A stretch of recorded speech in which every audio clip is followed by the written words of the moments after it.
Bernie Bros and Manosphere podcast bros have more in common than we thought. Senator Bernie Sanders joined one of those dangerous right-wing Trumper podcasts that the mainstream media warned us about, and he may have taken the red pill. Plus, Polk County, Florida's Operation Fool Around and Find Out ended with the arrests of more than 250 criminals involved in human trafficking. 15% of those criminals are illegal, and one of them is a really ugly man pretending to be an even uglier woman. We have the side-by-side photos that, you know, you're not going to want to see them, but if I had to see them, you have to see them too. Plus, I've got updates from the Diddy trial and how in the hell did a food delivery driver end up on the tarmac at Chicago's O'Hare Airport. We're going to try to get to the bottom of it on this episode of Nightly Scroll.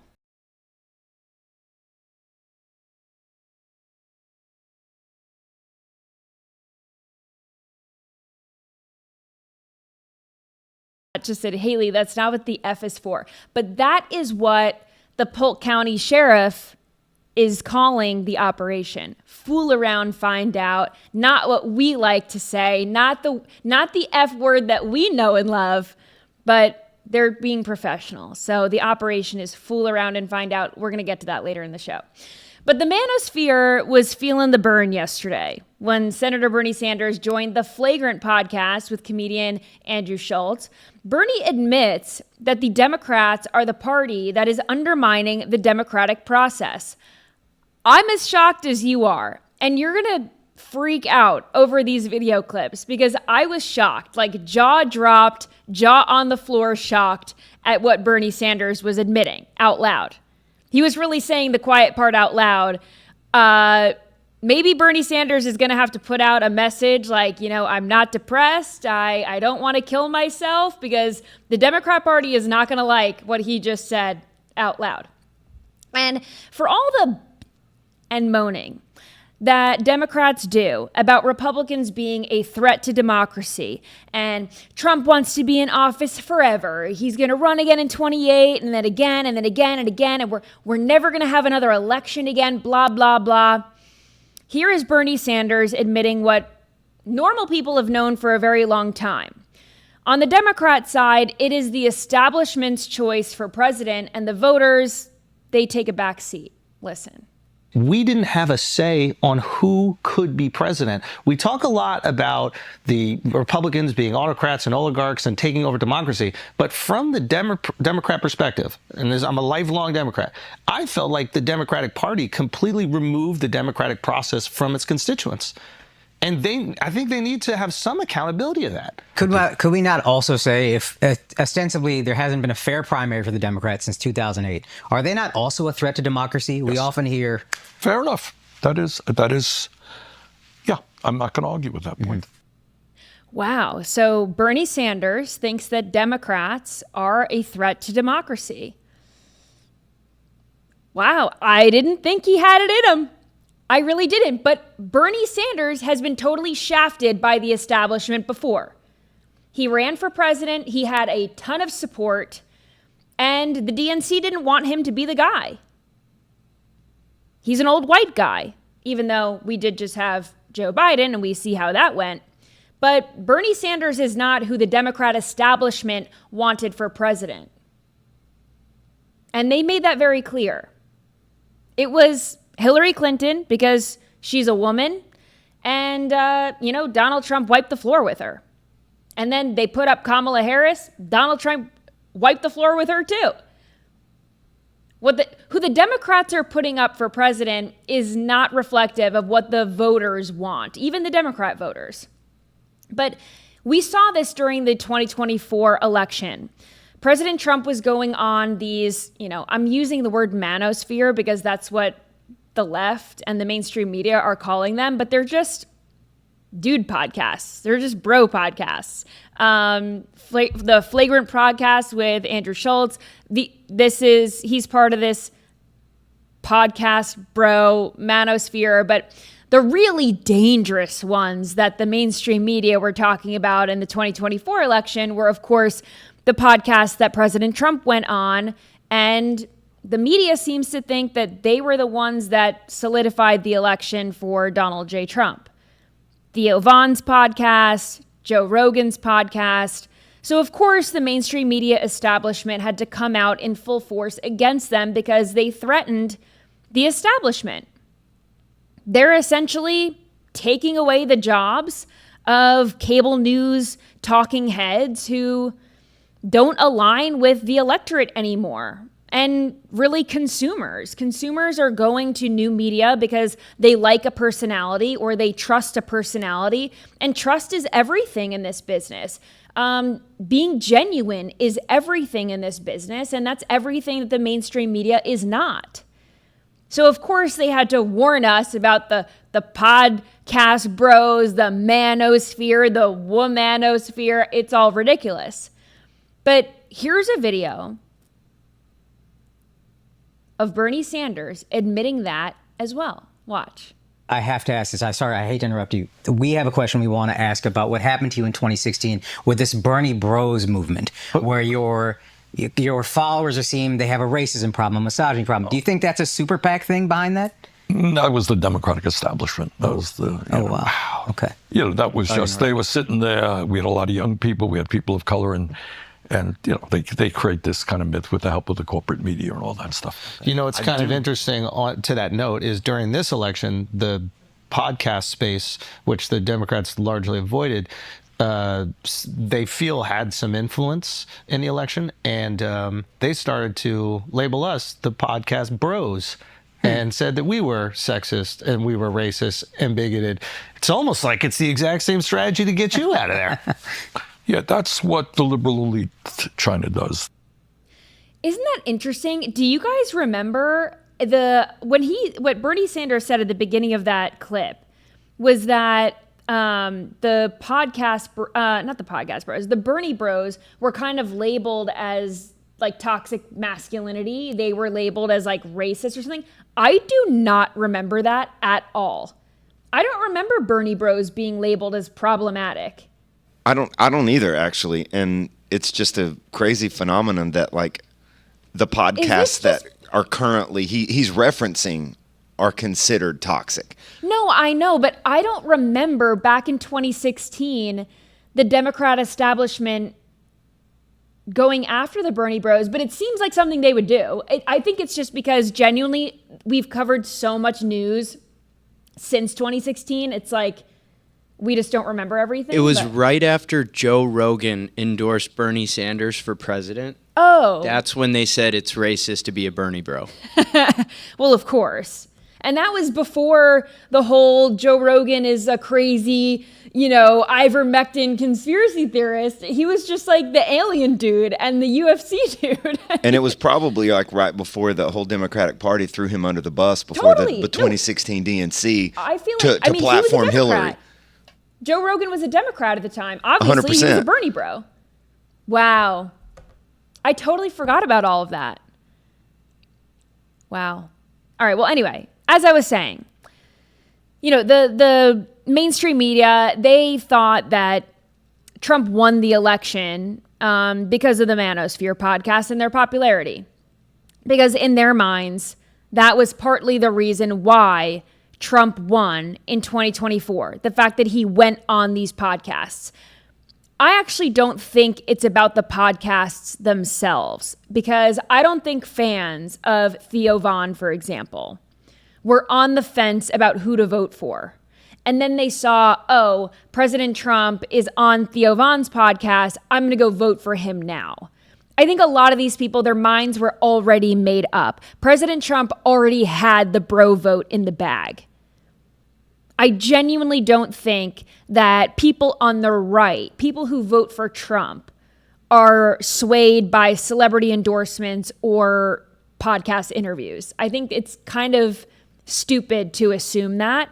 Maybe Democrats do that, where they, like Kamala Harris spends the big bucks to get Megan Thee Stallion to shake her behind, and then they think that it's going to translate to votes, which it didn't. But maybe that's what happens on the left. I don't think anyone on the right is being told who to vote for because President Trump went on a podcast. I just think it's stupid. I think it had to do with the level of accessibility and realness that Trump embodies. When he goes on these podcasts, he's basically saying F you to even the Fox Newses of the world, even establishment media that likes Trump. He decided, and not that he didn't do Fox interviews, but he said, I'm going to take a breather on the mainstream media, and I'm going to go and focus on this new media. And I think that was smart. And the Trump administration is paying them back tenfold by bringing in new media and creators into the White House, into the fold, to report on things, because there are a lot of Americans who have done away with mainstream media, and they do choose independent creators rather than mainstream media to tell them what's going on. And the level of accessibility and realness that I was talking about, Democrats are incapable of that because they're disingenuous. And anytime they go and try to do something cool, it seems so forced and fake. The Manosphere influence is actually way more powerful than Democrats thought, but not for the toxic masculinity reasons. The Democrats were rightfully intimidated because if the Manosphere can kind of red pill Bernie Sanders, it is over for the liberal establishment media. And I'm not saying Bernie Sanders has been red-pilled like he's a conservative. He's not. I disagree with Bernie Sanders wholeheartedly politically. But it is interesting that he's kind of calling out the media establishment, calling out the Democrat establishment. These are talking points of the right. And Bernie Sanders has been done so dirty by his own party that he's kind of been red-pilled in a way, where he's spewing these talking points that if you closed your eyes and you didn't hear Bernie Sanders' accent, you wouldn't know it was coming from Bernie Sanders. But not only that, they got Bernie to slam DEI. Watch this. And then you get to what we call identity politics. Yeah. That you're black, you're wonderful, you're tremendous, you're gay, you're the greatest human being on earth. Yeah, yeah. And rather than say, what do you stand for? Exactly. You're gay, that's fine, who cares? Yeah, yeah. But what do you stand for? Yeah. You know, is every gay person brilliant and wonderful and great? No, of course not. Everybody's a human being. Yeah. So the issue is what you stand for, which gets you back to what we discussed earlier, class politics, in the sense of which side are you on? Are you going to stand with working families? Are you going to raise the minimum wage to a living wage or not? Are you going to fight to guarantee health care to all people or not? Are you going to demand that the wealthiest people start paying their fair share of taxes or not? Those are the issues. And no one cares what color you are, what your gender is, et cetera, et cetera. I'm sorry. Someone in the chat said, oh, Bernie Sanders is just saying this stuff to run for office again. I do not think that Bernie Sanders is ever going to run for president ever again.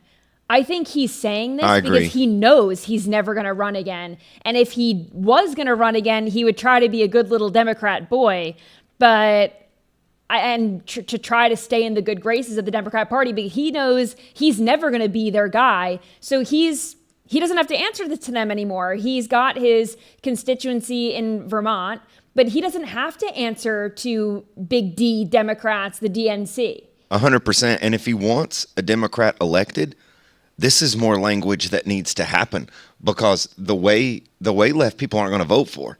So it's just sort of like he's living. I was talking to Mike in this, so he sounds like a centrist in these clips. He sort of sounds like a centrist. I think if you're trying to run, as a Democrat, you wouldn't say these 100% correct. Yeah. Which it's sort of funny. Like, I mean, he sounds like, because of that, he doesn't need to run. He doesn't want to run. He sort of, if he's talking to placate to these guys on their show, I don't know. But if he means any of that, he sort of sounds like a centrist. I just think he's throwing in the towel. Like, he's throwing his hands up in the air saying, I don't care what the Democrats think of me anymore. He's kind of just like old man yelling on his lawn, like, I don't care what people think. I love it. I love this Bernie. Old man is true. I do want to say, I think that what Bernie Sanders stands for is baloney. He's talking about, what do you stand for? And, he's saying this because he thinks that the Democrat Party now, which is true, only stands for DEI, which is true. This is all that they stand for now is, are you a woman? Are you some kind of a box that we can check? Minority status? Do you sleep with the same sex? Are you trying to transition? These are the only things that the Democrat Party cares about. And Bernie Sanders has the guts now to call it out because he doesn't care what the Democrats think of him. And what Bernie was saying about, free healthcare this, free that, I mean, it's a total scam. And Bernie Sanders is a total scam artist, claiming that he wants to tax the rich. He is the rich. You'll notice that when he attacks billionaires with a B, it's because he's a millionaire with an M. He's not one of us. He's not one of you. He's not middle class. He's not paycheck to paycheck. He's one of them, and he pretends to fight for you and me, but he does not. He is right, though, about the identity politics part. Slowly, men on the Democrat side of the aisle are waking up to the evils of DEI only because it's finally impacting them personally. Their party has completely turned on them. And it reminds me of what David Hogg said recently. He was on Bill Maher's show. Was it last week?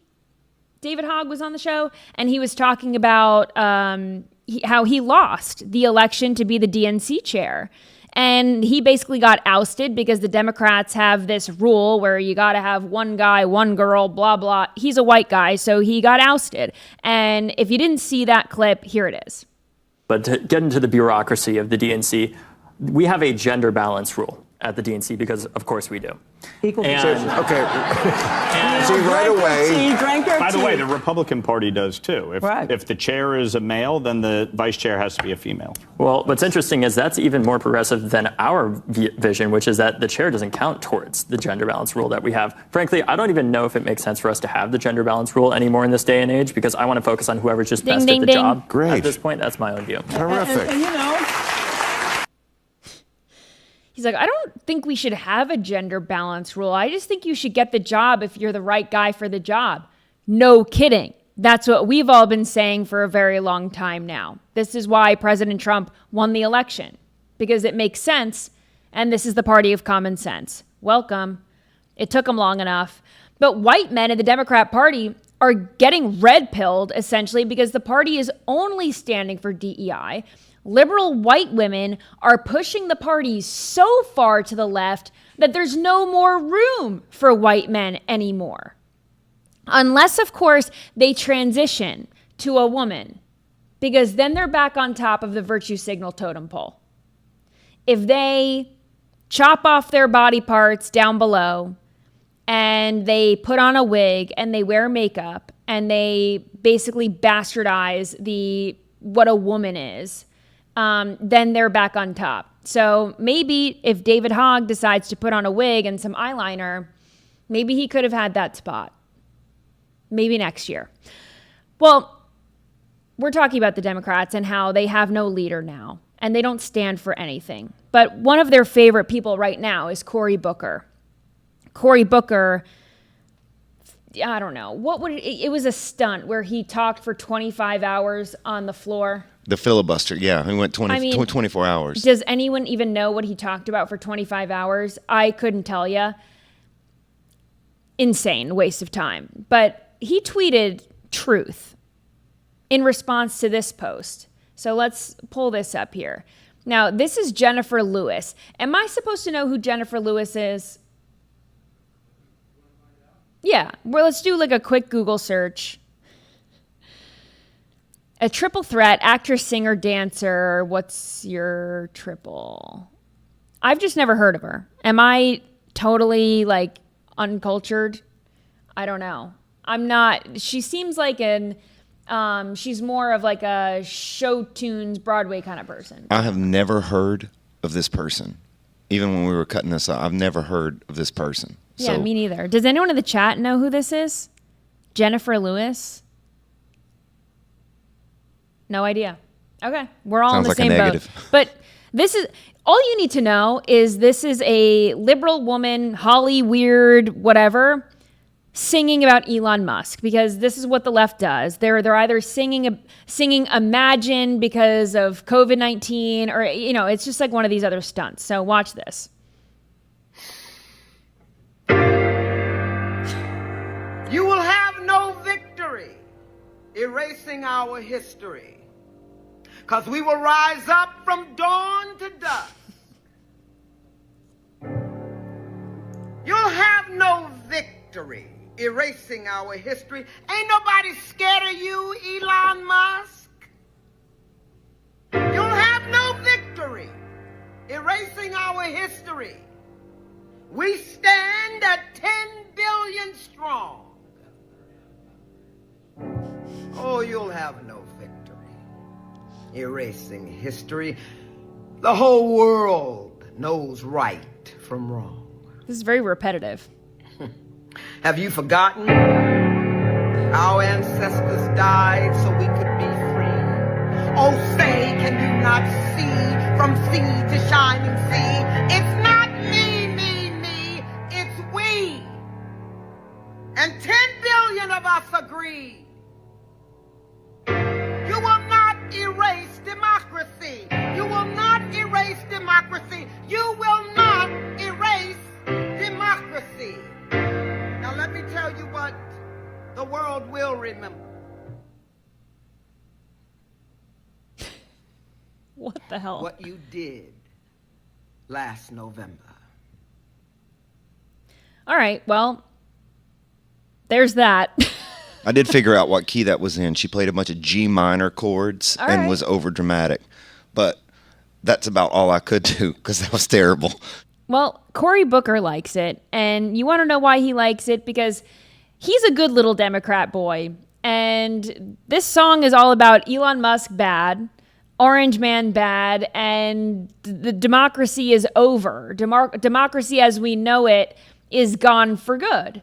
And I only play this just to show you, this is the Democrat Party that the DNC wants to prop up. These are the talking points.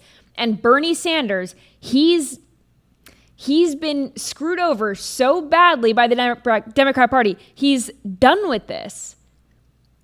He's totally done with this. But I think after the filibuster, Cory Booker is one of their favorite dudes. It's got to be Cory Booker, Jon Ossoff, Chris Murphy. Yesterday on the show, I told you that he spoke at a commencement address for the University of Minnesota Law School. And while he was there, he called ICE agents Gestapo. He was comparing them to Nazi secret police, which is, of course, insane. And I told you that DHS responded, Department of Homeland Security. They responded on X saying that this is disgusting. Obviously ICE agents are concerned about keeping communities safe. And they now went above and beyond, eviscerating him again with this post. So I want to go through this because this was an update. This was like 2 hours after my show yesterday. So I would have played it yesterday, but they didn't post it yet. Governor Walz's comments comparing ICE agents to the Gestapo is sickening. ICE agents put their lives and safety on the line to arrest criminal illegal aliens let into our country. Below are just some of the criminal illegal aliens ICE had arrested in Tim Walz's Minnesota. This is good. This is really good because while he's up there and he's his TDS brain and his, toxic shock tampon Tim brain is, spewing lies in front of college law school graduates. This is the reality. DHS is actually making Minnesota a safer place to be because, as you know, I don't say the names of criminals on this show, but I'll just go through these. They put a little story and the photo of these illegal criminals that were found in Minnesota. So this is a 50-year-old illegal alien from Somalia. His criminal history includes convictions for murder, driving while intoxicated, and disorderly conduct. And here's a photo. Is that a photo of him in the back of a cop car? Yeah. Back of the ICE vehicle. Hell yeah. So that's just one. This is the illegal immigrant in Minnesota count that has been caught by ICE. So there's one. Here's the second one. ICE announced the arrest of blank, a 25-year-old illegal alien from Mexico and a member of the 18th Street Gang. He served time for robbery and possession of a firearm. So there's number 2. Here's number 3. On April 25th, ICE announced the arrest of an illegal criminal alien from Ecuador. He was previously convicted for criminal sexual conduct with a child. Awesome. Here's another one. January 26, 2025. These are all since President Trump came into office, by the way. An illegal alien from Mexico. He previously possessed child pornography on a work computer. These are these asylum seekers of the left. These are the Maryland dads. These are all Minnesota dads, okay? These are the people that Democrats are fighting to be in this country, not out. Here's another one. What are we up to? That was 4. Here's number 5. February 19th, 2025, ICE arrested a 25-year-old illegal alien. Yeah, someone in the chat said that they look very old. They do. Maybe the life of crime doesn't do so well for wrinkles and all that. You're just not looking so good. Very stressful. It's a very stressful life of crime that they're living.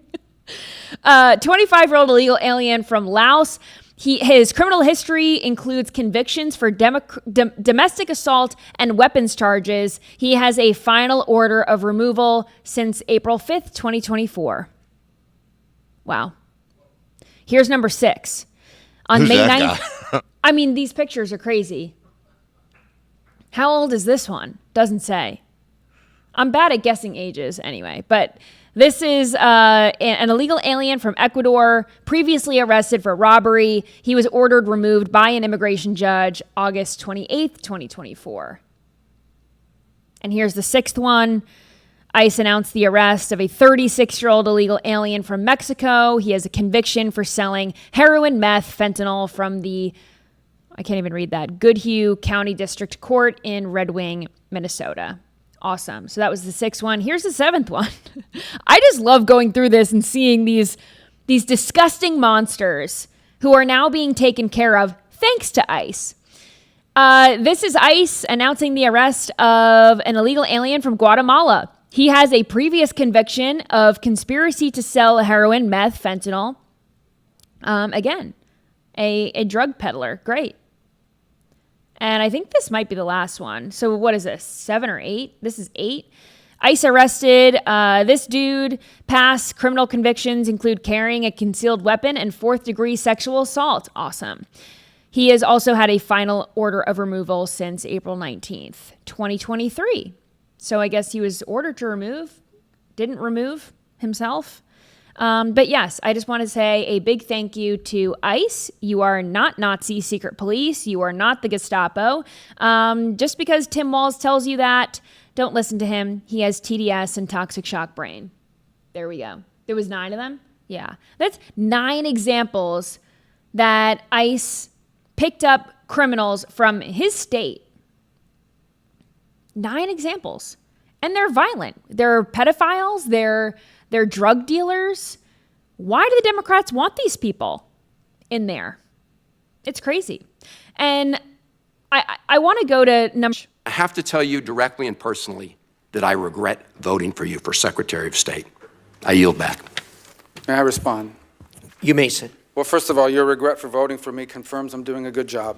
Based on what I'm Well, that's just a flippant statement, Mr. Secretary. Can I respond, Mr. Chairman? You may. I didn't ask Senator, question. please let the Secretary have I'd be the floor. happy to, but then I can respond to his. Your time's response. up, Senator, and woefully used, I might add. Well- Your remarks do not represent the view of this committee. Well, Mr. Chairman- Secretary, please. Well, I'd like to. I can't respond to everything he said because much of these are untrue, but I'll go through a few. First of all, I'm actually very proud of the work we've done with USAID. For example, I don't regret cutting $10 million for male circumcisions in Mozambique. I don't know how that makes us stronger and more prosperous as a nation. I raised don't regret Sudan, Mr. psychosocial support services. I raised USAID. Sudan, Mr. Secretary. Can I not respond, Mr. Mozambique. Chairman, or do I? Senator, I'd ask you to suspend. You had 7 straight minutes. As a taxpayer, I just have to say I agree wholeheartedly with Secretary Rubio.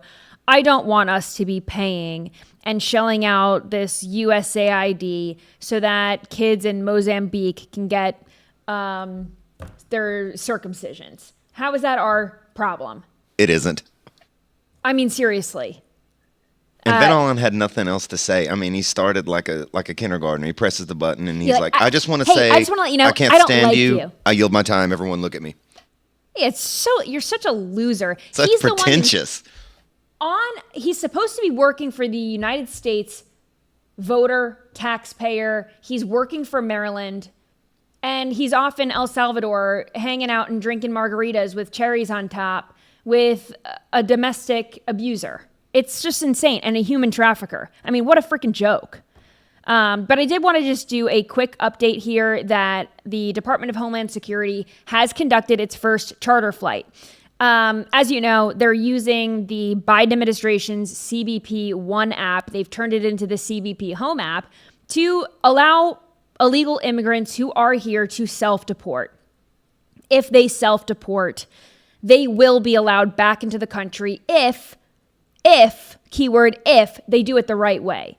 But the first flight has been conducted by DHS as of today, the first Trump flight. These are the self-deport flights. So it's $1,000. They get an $1,000 stipend to get the hell out of here. And apparently this is cheaper than it would be to have ICE arrest them and detain them and all the the proceedings that have to go when these illegal immigrants get arrested and deported. This is easier. And it's apparently cheaper for the American taxpayer, for our government, to give them $1,000 to get the hell out of Dodge. So, jailbreak, this massive jailbreak in New Orleans. There is a manhunt underway for 6 out of the 10 inmates who escaped from a New Orleans, Louisiana prison. 4 of the inmates have already been recaptured, but officials say they escaped through a hole behind a toilet. They broke through the wall and exited via a supply dock. Cameras have basically in that area, a la Epstein, were not working. So I don't know. I digress. But apparently some of the locks were defective and they got internal assistance. So Sterling Williams, he's 33 years old. He was a maintenance worker at this jail, the Orleans Parish Justice Center. He has now been booked on 10 counts of principal to escape and 1 count of malfeasance in office. So he basically turned the water off so that they were able, in the section of the jail, so that they were able to go through this toilet hole or whatever. But this guy, this maintenance worker, claims that one of the inmates, Antoine Massey, threatened to shank him if he did not turn off the water. Crazy. So I want to just tell you a few of the 6, these are the 6 escapees that are still on the loose. They are still at large. And they are apparently armed and dangerous. So if you're in the New Orleans, Louisiana area, just stay strapped, okay? So Derek Groves, he was convicted of killing 2 people and shooting 2 others back in 2018. Antoine Massey, the one who allegedly threatened to shank this guy if he didn't help them, he was held on a domestic abuse and vehicle theft charges. He had prior escapes from jail going back to 2007. So he's... what do you say? Like a seasoned vet, if you will. He was also wanted for kidnapping and rape. So he's a great guy. Here's another one. Lenton Van Buren. He was accused of homicide back in 2021. Jermaine Donald charged with attempted second-degree murder, aggravated battery, weapons violations, and obstruction of justice. Leo Tate, he is awaiting trial on burglary, drug, and weapons charges. And finally, Corey Boyd, he is accused of murder and car burglary back this last year, 2024. So again, they are considered armed and dangerous. If you are in the area, stay awake, not woke. Stay strapped. Make sure that you've got your head on a swivel because these guys are out and about. They are armed and dangerous. This is crazy. I mean, There was security footage of one of them walking around just in the French Quarter. He had jeans and a hoodie on. One of the ones that they caught. No, and a large one still. Oh, so they know where he is? Yeah, they've caught 4 right out of 10, and then there's 6 on the loose. But there's footage of these guys that have not caught yet. You know, just walking around the French Quarter, Bourbon Street, some gumbo and some jazz. Let's just say if you if you were in jail for whatever reason, what would be your first move? You get out of jail, you have to make sure that you are not caught. Where do you go?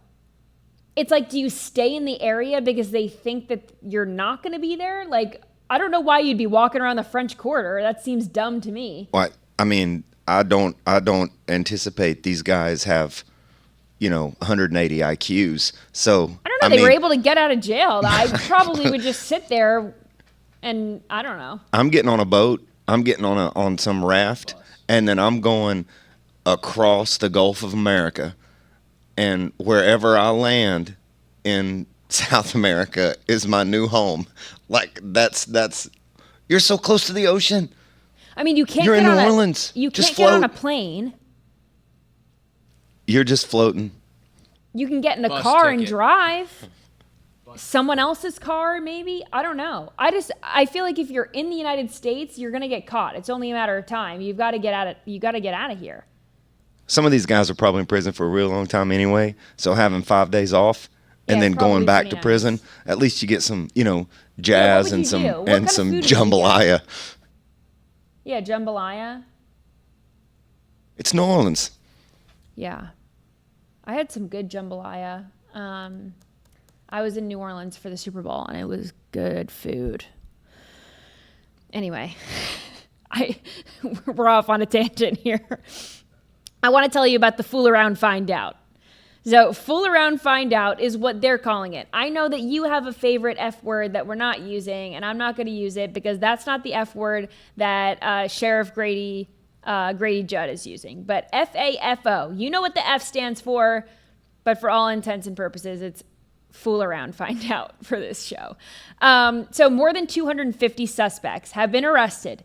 This is a 9-day undercover investigation happening right here in Florida. Like I said, Operation Fool Around, Find Out, and Grady Judd is the sheriff in Polk County. This headline here, it says 255 suspects, including 36 illegal immigrants, busted in Operation Fool Around, Find Out. So of the 255 suspects arrested, 141 of the suspects were charged with soliciting prostitutes.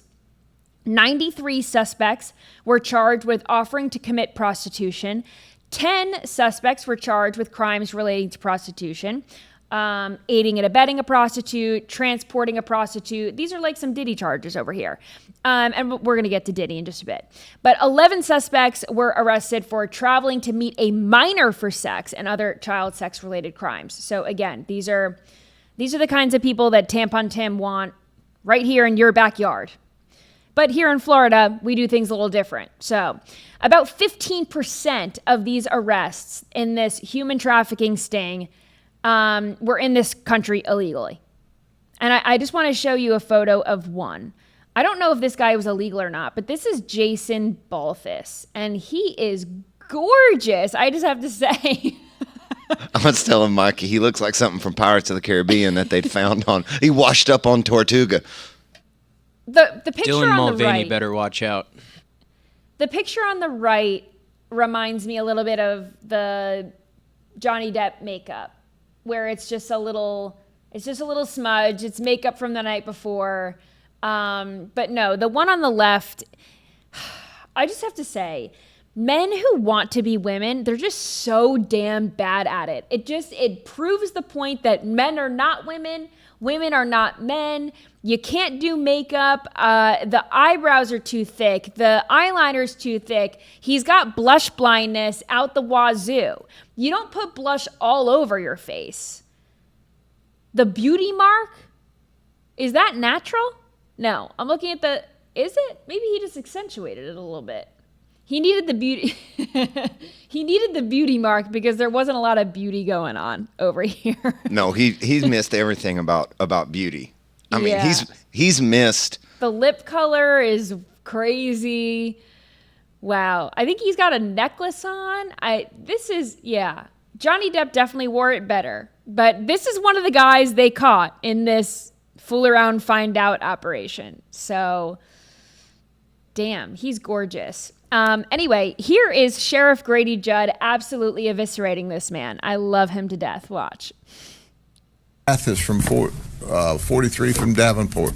This is our human trafficking and prostitution, folks. He's charged with offering to commit. This Jason Bathis, okay? When he walks in, you think, well, I have set up a deal with an ugly woman. And I think you would all agree that this guy's an ugly woman, right? This is what you really get when the makeup comes off. This is Jason Bathis. Now I want you to think about this a minute, okay? You decide that you're going to hook up with a woman. She comes in, and she's already uglier than a mud fence, right? And then, as you start to engage, you find out, hey, this dudette is a dude, and look what he really looks like. Yeah, he looks like he should have been in a Scarface movie someplace. I don't know. This is what's happening. People think they're getting this, and many times they're getting a really bad guy. He's always going to tell it straight. I love Grady Judd. I almost want to move to Polk County just so that he's my sheriff, but I can't move away from the water. He's too good. Yeah, Twisted Sister. What else? He actually really does look like that. Yeah, but I mean, Twisted Sister about 65 years later. I mean, like, that's bad. Well, the way he looks now, he did a lot of Twisted. I mean, it's bad. I couldn't imagine you hire a prostitute and that dude shows up. It's a long road trip. I mean, I would be like, you know what? Take me to jail. This is better than anything I would have gotten with him. Wow, it's really crazy. Well, speaking of sex trafficking, I have a few updates on the Diddy trial, and you know I'm on this like white on rice because I'm obsessed with this trial. So Diddy Combs, the sex trafficking trial began on May 12th. At least the testimonies began on May 12th. He is facing multiple counts of racketeering, conspiracy, sex trafficking by force, fraud, or coercion, and transporting for prostitution. So, many new people on the stand. Cassie Ventura, his ex-girlfriend, had been on the stand for 4 days. Now we have male escort Sheree Hayes. He testified today that the sexual encounters with Cassie Ventura were consensual. He did also say that when he had, I'm not going to go into the details because they're really gross. But if you're following this, Diddy was hiring male prostitutes to sleep with Cassie. Diddy would watch. This is what got him going, if you will. And he essentially, this Sheree Hayes, was on the stand, said that Cassie consented to everything, but then he also said Cassie appeared startled at some of the suggestions that Diddy was making, and Diddy was aggressive. Dawn Richard was also testifying today, and she's a former Danity Kane singer. So Danity Kane is one of the girl groups that Diddy created. They were on Making the Band, that show, and they were wildly popular in the early 2010s. I remember listening to Danity Kane when I was in middle school and high school. But Dawn Richard, she testified on May 16th and May 19th yesterday. And she filed a lawsuit in September against Diddy, saying that he was physically abusive, sexually abusive with her. She also confirmed a lot of what Cassie Ventura, Diddy's ex-girlfriend, said on the stand in her testimony. So Dawn Richards confirmed that Ventura was beaten by Diddy with a skillet full of eggs in 2009. He put his arm around her neck, dragged her by her hair upstairs at his LA home. Richard also testified that Combs warned her that if anyone in Danity Kane said anything, they could go missing and they could die. She also said that he would frequently, this is really viewer discretion, listener discretion is advised. This is just so horrible to hear. But he would frequently punch, choke, slap, kick punch Cassie in the stomach. And it was usually because at that time, Cassie was speaking up for herself. Sometimes it was random, but if she had an opinion or she was speaking up for herself against this abuse, that's kind of the abuse that she would endure as a result, as part of his retaliation. So Cassie would be quiet, and when she had these moments of trying to stick up for herself, she would pay. And of course, Diddy's lawyers are going to argue that Cassie consented to this. And based on this sex worker's testimony that he thought Cassie consented to this, I think it would behoove him. I mean, of course, lying under oath is not advised, and it is illegal. But I think, based on everything that he was saying and what he experienced, maybe he thought that Cassie was consenting to it, but it was because she was afraid of saying no. And I think it's pretty obvious based on these testimonies that there was a level of control and coercion where threats were being made that if, not just Cassie, but if the women around Diddy didn't do what Diddy said to do, the unthinkable would happen. He threatened death. He threatened being disappeared. So I can only imagine that being beaten brutally is not worth it after a while, not worth sticking up for yourself. Not that it's not worth it, but I can understand Cassie's reluctance to say something or stand up for herself. She was likely afraid for her life to leave, but also afraid for her life if she even spoke up for herself or disobeyed Diddy in any way. And there is some support for Diddy in the Black community, oddly enough, and I will play that video in scrolling time.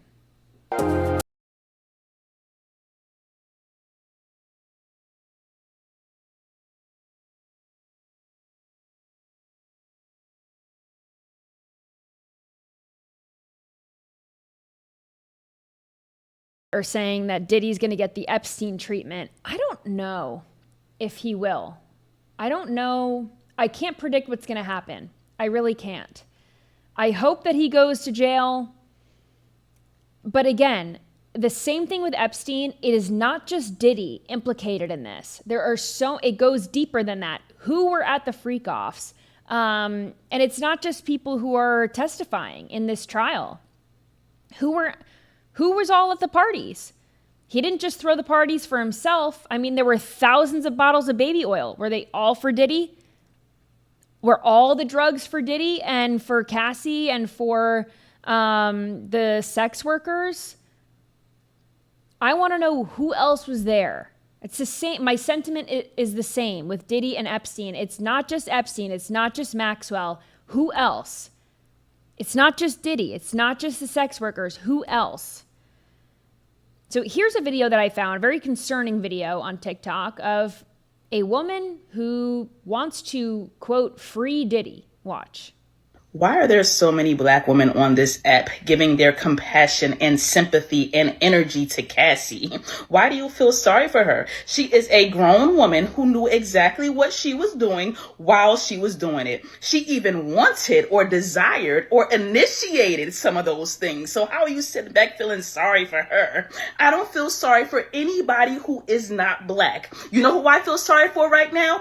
Diddy. Free that man. Black power. So she doesn't feel sorry for anyone who is not Black. I don't know how this became a race thing, but as far as I know, Cassie is Black. So that doesn't make sense.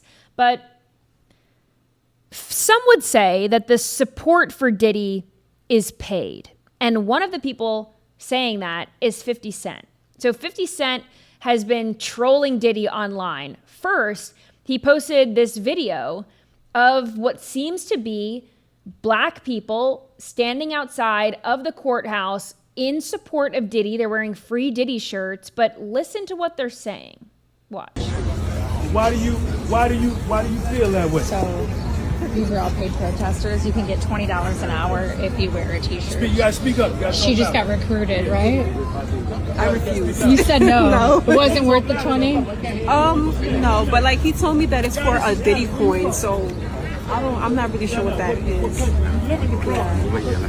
Yeah, they just tried to pay me $20 to wear a free fucking shirt. Stop. I could tell because the lady right there, she just kept convincing me to go wear a shirt, and I'm like, I'm so just $20. And if you need $20, all you have to do is wear a free puff shirt. And you said no. Yeah, I said no. Did they say how many hours? $20 an hour. And she told me she got paid like $60 yesterday for standing out there in 3 hours. Oh my gosh. Yeah. Wow. So $20 an hour to stand outside wearing a free Diddy shirt. And 50 Cent did not stop there. He also posted this on his Instagram. This is Sean Combs' yearbook photo, of course, photoshopped. His quote there is saying, most likely to get caught with 784 dildos and gallons of lube. That's one hell of a superlative. Yeah. He really, I feel like at one point, his high school was probably like, wow, this is the greatest guy to ever come out of our school. He's like a mogul in the industry. And now... Free fall. Now he's the worst. I'm waiting on one of those, like a homeless guy to volunteer to put one of those shirts on for $20 an hour and just never take it off. Yeah. I mean, $20 Sounds an like hour a winner. That's a lot. I was going to talk about the $30 minimum wage in Los Angeles, but I'll save that for tomorrow. Crazy. I want to get into a debate, an airport debate. So let's play this video first, 22, of what this woman went through in a window seat. Watch. It says, I'm never flying coach again. And she is battling with the person behind her who keeps putting the windowsill or the window thing up. She wants it down. And the window is 99% in her row. Her row. But the guy behind her who has 1% of the window in his row is pushing it up. Who is in the right? Who is in the wrong? Everyone in someone in the chat said that it's his window. I don't think so at all. It's her. Someone said bite their fingers. Yeah, somebody's Sweden. They're saying it's 50-50. Yeah. Who sits in the window to shut it? Okay. I agree, but I think it depends on the time of the flight. If your flight is like 6 a.m., put the damn window down because I'm trying to sleep. If it's nighttime, I don't care if the window's up or down. If it's middle of the day, window's up. But I will say, whoever's in the window seat in that row has the say. If you pay for the window seat, that is your window. You do with it what you want. Unless someone has like, you know, if someone in the middle seat says like, hey, do you mind, blah, blah, blah, whatever. But yeah, I am team window up unless it is the you-know-what crack of dawn and I don't want to see the light of day. We need to get the tape measure out to figure out whose window that was. That was her window 100%. He had to like stretch his little grubby fingers to go get it. Mikey says it could have been lens variance, could have been an angle problem with the camera. Some of the cinematography could have been off. So we need to, you know how they bring they bring the markers out to measure the first down. Yeah. Like we need to figure this out. We need the refs.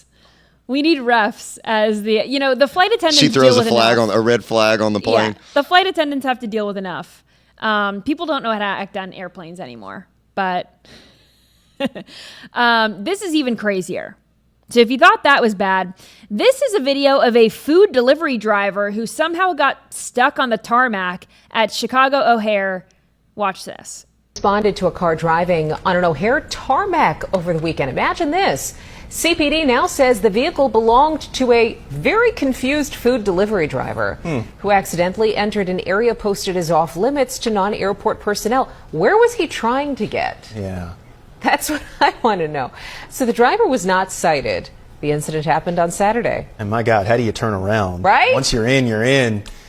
Listen, driving at the airport is confusing. I will say, you can get turned around, but not that bad. The DoorDash driver, he drove through secured areas. He apparently drove miles along the interior and restricted roads at O'Hare, potentially crossing runways before someone spotted him from the air traffic control tower. It begs the question. These air traffic controllers, what's going on here? Maybe they lost him on radar. I mean, there are whistleblowers saying, do not fly out of Newark. Now we've got DoorDashers, doing wheelies on the tarmac and on the runway. Like, we can't be doing this.